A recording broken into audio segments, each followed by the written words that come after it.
안녕하세요. 닥터나솔입니다. 오늘은 성장판 검사에 대한 얘기를 좀 해볼까 해요.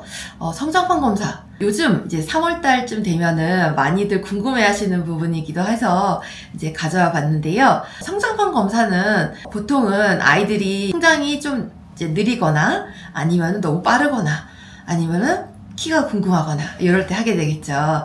그런데 보통 성장판 검사는 엑스레이를 통해서 하게 되는데, 손뼈를 통해서 하게 되는데, 요거가 이제 적절한 나이가 있습니다. 남자아이들은 11에서 12세, 여자아이들은 9에서 10세 때 보통 정확한 값을 가지게 되고요. 이 엑스레이를 통해서 추정하는 이 검사법의 정확도는 대략 95% 정도라고 알려져 있어요.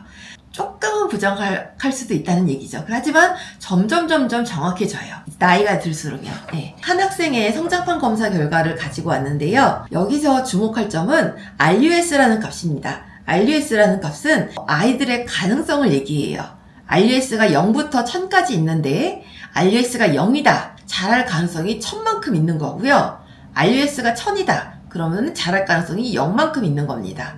그러면은 요 학생의 경우에는 RUS가 349이기 때문에 자랄 가능성이 대략 650 정도 남은 거지요. 바람직한 거죠. 예. 그런데 아버지 키와 어머니 키를 넣으면은 유전적인 성장 키를 알 수 있고, 그리고 이 손뼈를 통해서 예상 키가 나오는데, 이 예상 키와 유전적인 성장 키를 보고서 아이가 더 클 수 있겠구나, 아니면은 여기는 좀 더 노력해야겠구나, 이런 것들을 예측하는 데 도움이 되기도 합니다. 그러면은 이 학생 같은 경우는 지금 그래프를 보시면 아버지 키와 어머니 키를 넣었을 때 유전적인 성장 키는 174 정도예요. 그런데 현재 키를 넣었을 때 예상 키는 172.8이죠. 지금 예상 키는 낮은 경우예요. 요 그래프에서 봤을 때 까만 점이 현재 아이가 위치한 위치이고, 요 까만 점의 그래프를 따라서 아이가 성장하게 됩니다. 지금 보시면 요 까만 점의 위치가 최상단으로 가면은 175 정도 되고요. 최하단으로 가면은 170 정도 됩니다. 그러니까 대략 175와 170 사이에 키를 가지게 된다는 걸 알 수 있지요. 그리고 그래프에서 여기 파란색 선은 유전적인 성장키, 이 빨간색 선은 예상키입니다.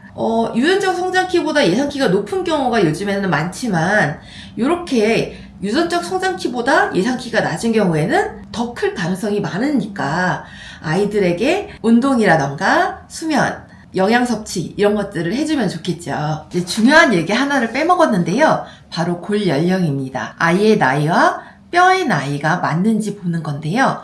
지금 이 표에서는 아이의 나이가 10.7세인데 골 연령도 10.7세로 일치하고 있죠.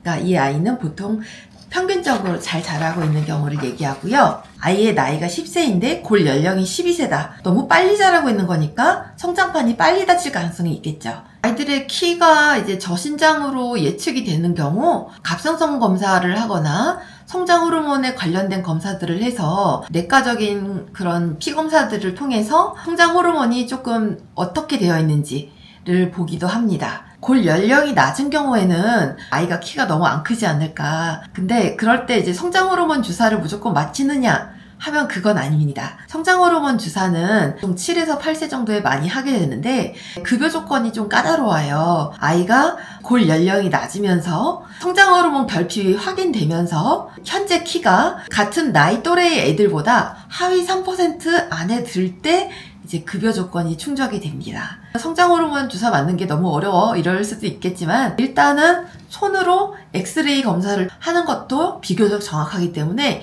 이걸로 아이의 키가 적당하게 클지 아니면 너무 작을지 이런 거를 예상해보고, 그리고 만약에 정말 문제가 있을 것 같다 싶으면은 그때 가서 소아정형외과나 성장 호르몬 에 관련된 클리닉에 가보는 것도 도움이 될 수 있겠지요. 아이들의 성장에 있어서 이제 가장 중요한 3가지를 꼽아보고자 해요. 첫 번째는 잠입니다. 다 아시다시피 성장 호르몬이 11시에서 3시 사이에 제일 많이 나온다고 하잖아요. 성장 호르몬이 많이 나오는 시간에는 자고 있어야 됩니다. 또한 10시 반에는 잠들기 시작해야 성장 호르몬이 쭉쭉쭉쭉 나오겠죠.